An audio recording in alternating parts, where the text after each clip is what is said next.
يا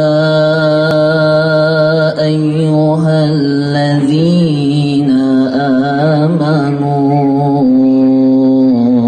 أنفقوا مما رزقناكم من قبل.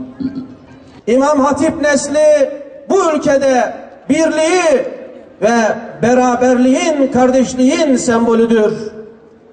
İmam Hatip nesli kul hakkından korkar. Kula kul değil, hakka kul olmayı düstur edinir. İmam Hatip ahlakın, edebin, saygının, Kur'an'a hizmetin, Efendimiz'e muhabbetin adresidir.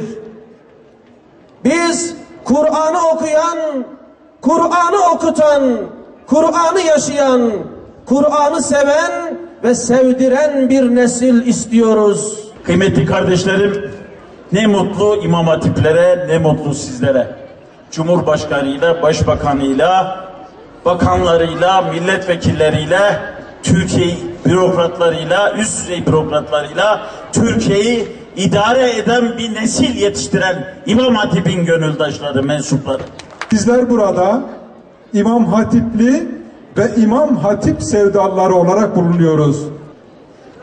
İslam dininin en güzel öğretildiği ve öğrenildiği eğitim kurumlarından birisi ve en önemlisi İmam Hatip okullarıdır. Bugün geldiğimiz nokta itibariyle İmam Hatipli bu sorumluluğun farkında olarak dünyanın neresinde olursa olsun muhtaç gönüllere iman, Kur'an hakikatleri taşımanın derdini yüreğinde hissetmelidir.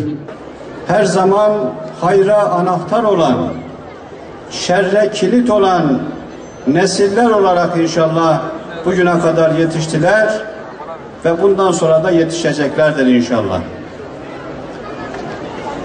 İmam Hatip okullarımızın Diyanet İşleri Başkanlığımız ve müftülüklerimiz açısından ayrıca bir önemi vardır. Çünkü biz buradan yetişen nesillerimizle, çocuklarımızla, gençlerimizle birlikte çalışmaktayız. Bizden önceki ümmetler nahnu ebnaullahi ve ahibbauhu durumuna geldikleri zaman Allah Teala tarafından uyarılmış, cezalandırılmışlardır.